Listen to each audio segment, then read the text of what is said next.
Hi there guys, Tom Quayle here. Welcome back to the Solo YouTube channel. This is the official channel for the app Solo, designed by myself and my good buddy David Beebee. Hey guys.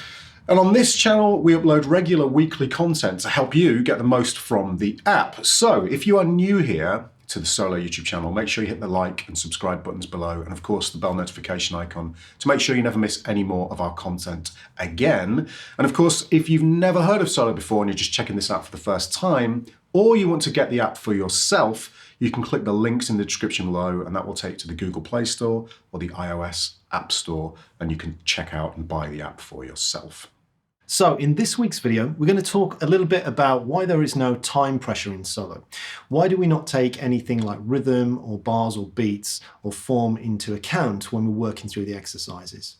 And this is something that it actually doesn't come up as much as I thought it would do within the support requests and conversations about it and feedback.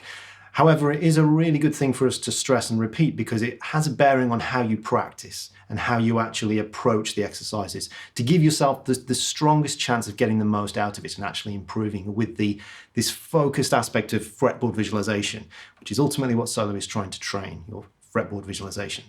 So do you want to kick it off about why do we not think or conceive of ideas of time or bars or beats or pressure within? Yeah, so when I was younger and I was learning, I'm still learning the fretboard obviously, but when I was doing the really hardcore work of learning the fretboard, my fretboard visualization, the resource I had to apply that visualization to tunes or particular chord progressions was often to backing tracks or to a metronome.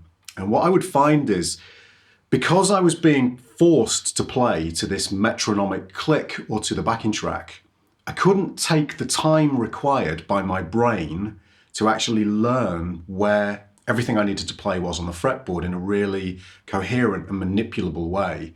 What I would find is, because there was time-based pressure, in solo we have non-time-based pressure, so the pressure is just, can you find the note, not can you find it with the added issue of, can you find it in this amount of time. It enables your brain to work as fast or slowly as it needs to in order to find the next note you want to play.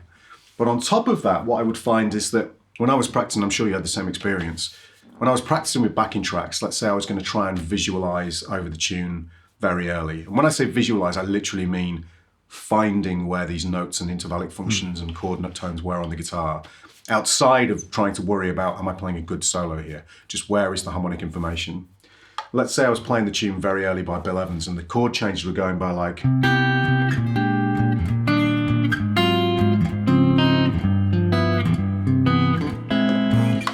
you know, it's like 1, 2, 3, 2, 2, 3. It's so fast that I don't have the time to actually do anything except possibly just play what I would call the path of least resistance. And that would usually be just playing up and down arpeggios that I already knew. So I didn't have time to really map out where this harmony was on the fretboard.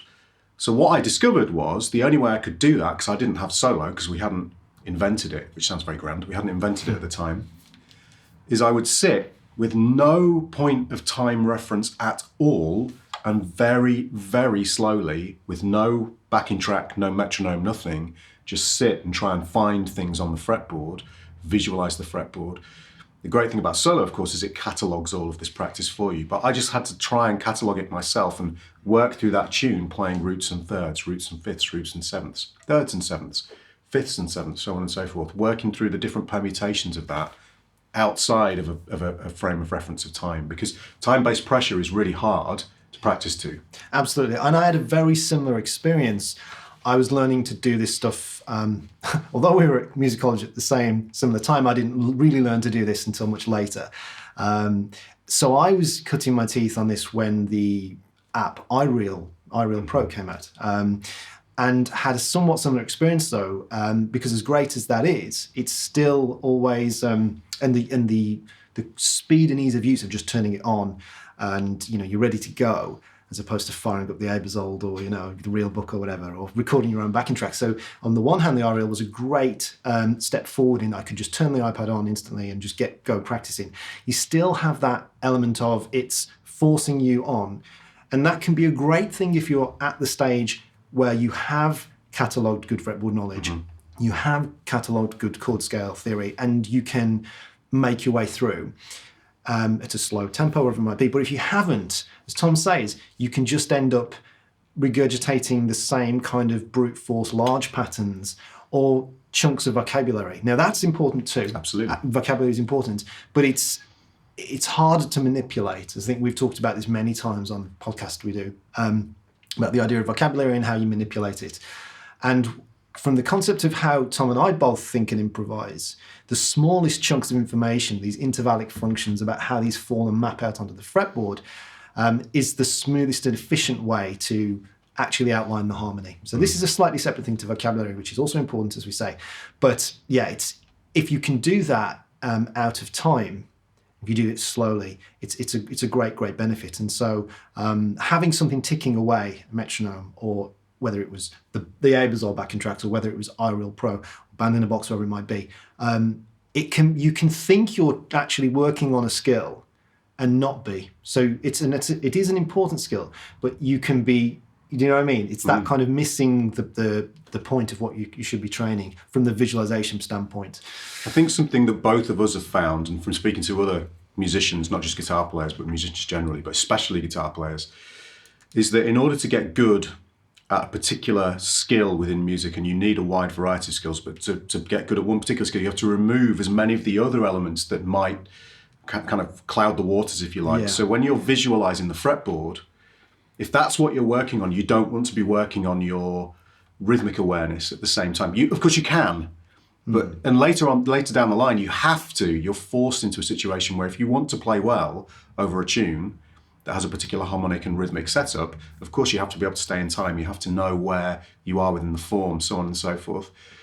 But initially, as you're doing this, those things are distractions from the smaller goal of being able to visually find the harmony that you need on the fretboard. And of course, if you can't find this stuff and by, association hear it on the guitar, because it's such a visual instrument, you don't really stand a chance unless you're a total ear-based genius, which there are some of those out there, but neither of us, excuse me for saying so, are that type of player.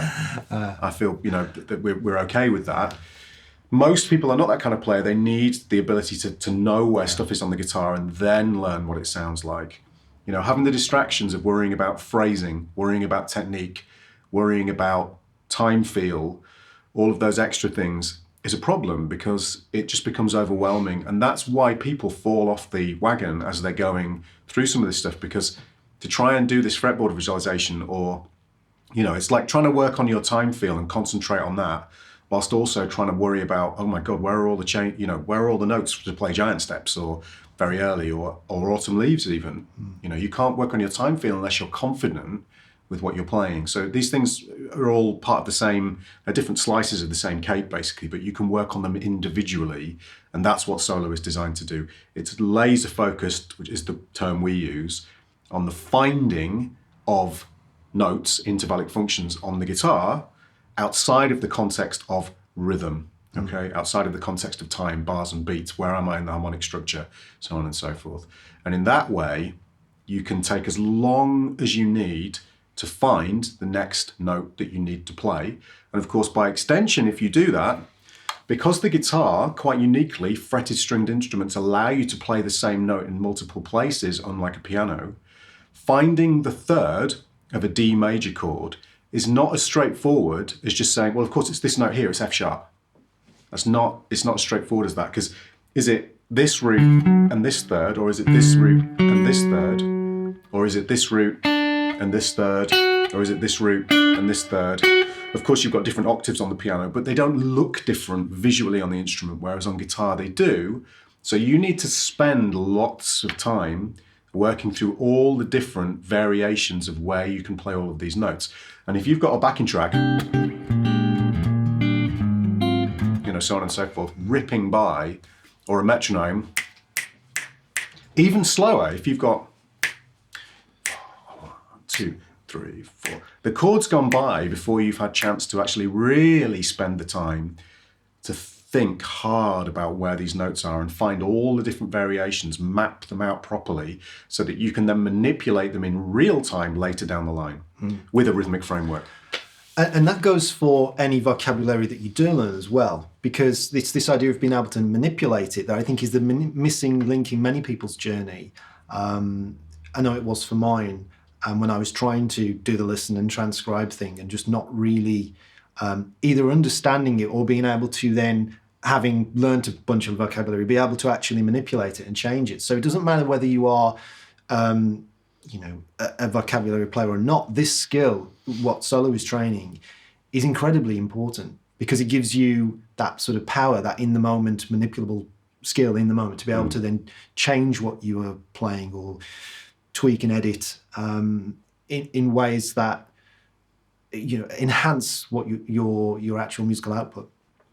Yeah, what it's given me is the ability, and this is what you're talking about, to, let's say there's a C major 7 chord of some description, as opposed to having these fixed structures. At any point within any place on the guitar, let's say I do this fairly slowly so you guys can sort of follow, although my tuning's slightly different. Let's say I start off in this way. I can immediately see, okay, well I can come up to the root here. Here's the 7th, here's the 5th down here, here's the root again, 3rd, the 5th. Okay, I'm gonna go for the 5th here. Here's the 7, the 1, the 3, the 5, the 7, the 1.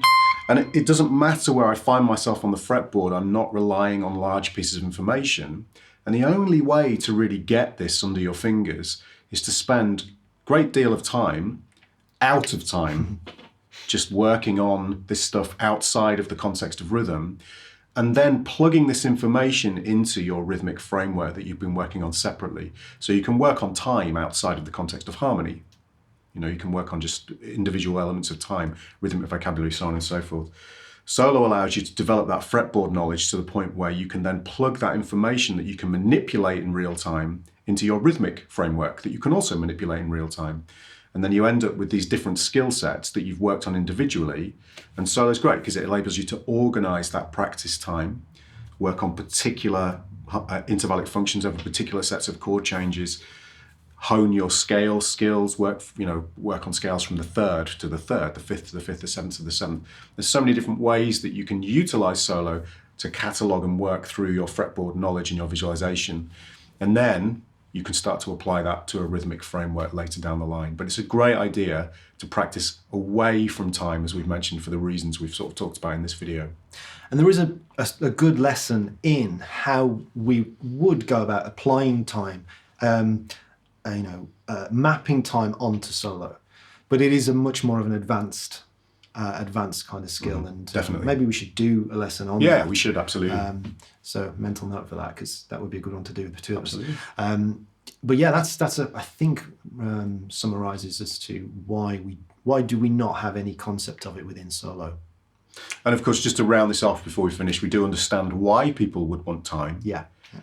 But we are quite adamant about, for the reasons we've mentioned, why we think that probably could be detrimental to people if they weren't using solo in the correct way. Yeah, we have had like metronome requests. Like, I can just stick a metronome in there, and it's kind of it would be a relatively straightforward thing to do. So it's not from like a development technical standpoint, metronome's a metronome, we could stick that in there. But there's something like educationally for the method that what we're trying to do is that it would be sort of like dilute the vision of the purpose of what it is. So you can go stick your metronome on absolutely on your other device or on your old click clock, but yeah, we want to kind of keep this vision and this kind of laser focused approach for now. Not to say solo will never expand, but it's I think at the moment we feel quite confident that this is working for people. It's the method, in terms of visualization, is super powerful. It works, and solo will help you get there. Okay then, guys, well, that wraps up this week's video. We're going to be doing a few more of these conversational type videos where we talk a bit behind the scenes about the development process of solo and our thinking behind the making of it. So if you're interested in that, do click the like button, subscribe to the channel, and click the bell icon to be notified of when we post these new videos. If you don't have solo yet, then do go and check it out in the iOS or Google Play app stores. The links are in the description below. And come back to the channel next week for another video with Tom and myself. And until then, bye-bye. See you later, guys.